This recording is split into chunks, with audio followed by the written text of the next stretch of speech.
Donc, on voit ici et là des personnes qui disent oui, mais comment faire pour avoir des cheveux bouclés? Comment faire pour que ses cheveux puissent ressembler à ça? Et vous savez, le fait de voir aussi des youtubeurs sur YouTube en train de faire leurs cheveux et avoir certains résultats. Et beaucoup de personnes disent non, mais moi j'essaie de faire ça, j'arrive pas à avoir le même résultat. Comment je fais pour avoir le même résultat? Quels sont les produits que tu utilises? Quelle est ta routine? Et tout ça, le truc c'est que vous pouvez avoir les mêmes produits, la même routine que quelqu'un. Vos cheveux ne vont jamais, jamais, au grand jamais être les mêmes parce que une tête de cheveux ne sera jamais... Parce que vous n'aurez jamais la même tête de cheveux que quelqu'un d'autre. En tout cas, personne n'aura la même tête de cheveux que moi. Je n'aurai jamais la même tête de cheveux que quelqu'un d'autre, par exemple. Donc, d'abord, il faut savoir ça, que c'est impossible de changer sa texture de cheveux. À moins que... Bon, on voit en tout cas beaucoup de personnes qui... Je ne sais pas s'il y a des gens qui font encore ça. Heat train. Donc, on va dire...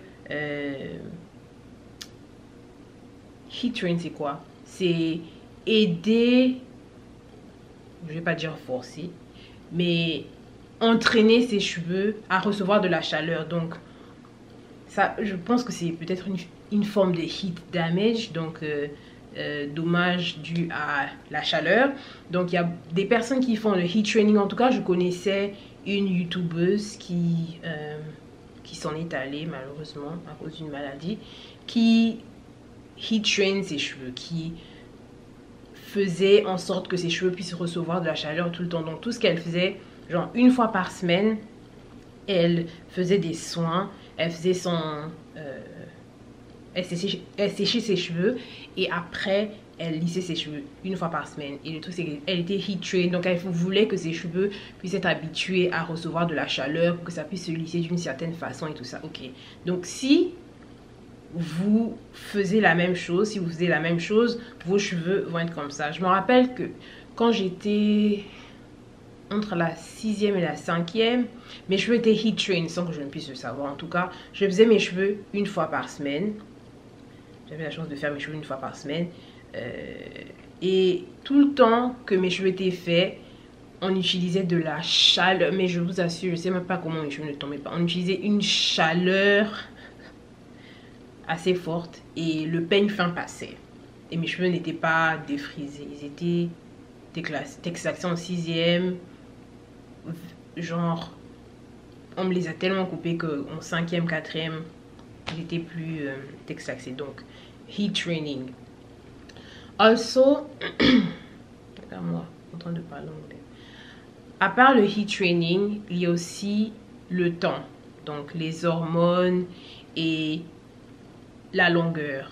Donc, plus vos cheveux deviennent longs pour certaines personnes qui ont surtout les cheveux denses, plus vos cheveux sont lourds et plus ils sont lourds, plus les boucles se détendent. En tout cas, c'est ce que j'ai remarqué avec mes cheveux.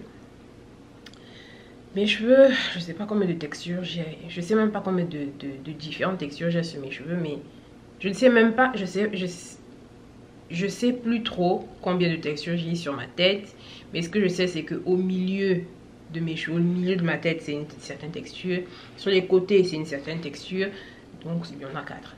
Et derrière c'est quelque chose d'autre.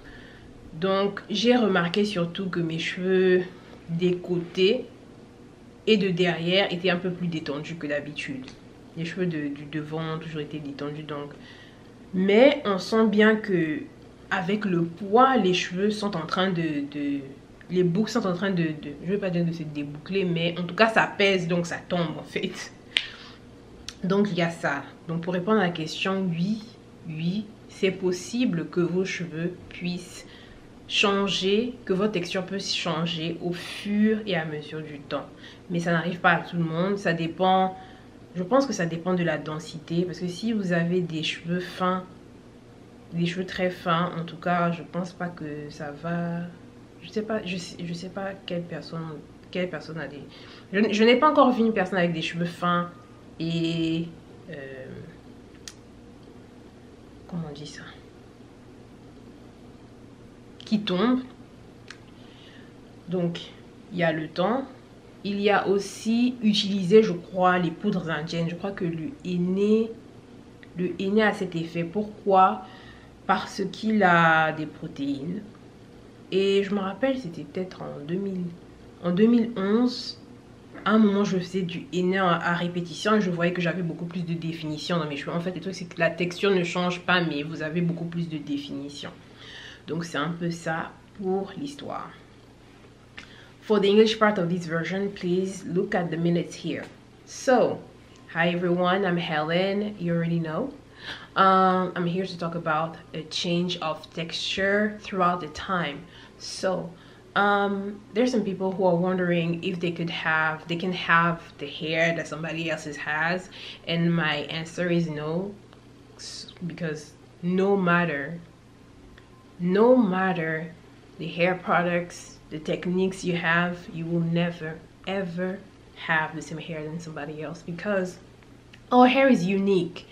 You cannot see two same heads of hair. Even twins don't have the same texture, so there is that. The second thing is heat training. I've seen a lot of people heat trained in the past, and I've realized that the fact that they were training their hair to receive heat, their hair was becoming, you know, looser, so it was kind of a heat damage type of thing, but like it was helping their hair to receive heat and, you know, having straighter hair when their hair was straightened. So the third thing is time and weight of your hair. For example, I've experienced the same thing. My hair has gotten very heavy, so I'm not able to do, for example, an afro puff. No, an afro, like the circle, the round afro. I'm not able to do it anymore, even when my hair is shrunken. So there's that. Because my hair is so heavy right now that everything is just falling down, and you know, I'm able to see my definition better. The fourth thing I would say is using henna.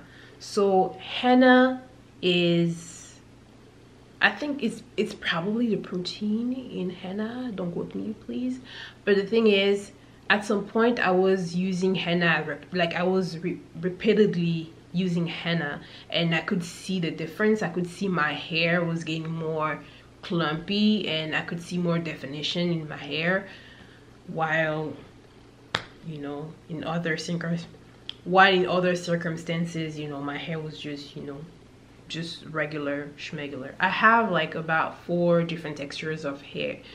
I have about 4 different textures in my hair, so you know, I could see the difference in the sides and in the back and all that stuff. But that's pretty much it. I think I resumed that part so easily because I wasn't ready for the part in French, so this makes my work in English easier.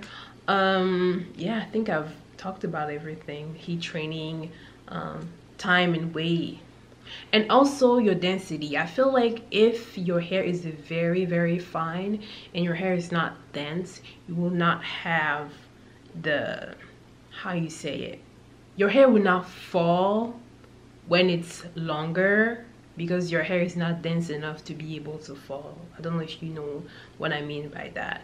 But yeah, this is pretty much it for my video.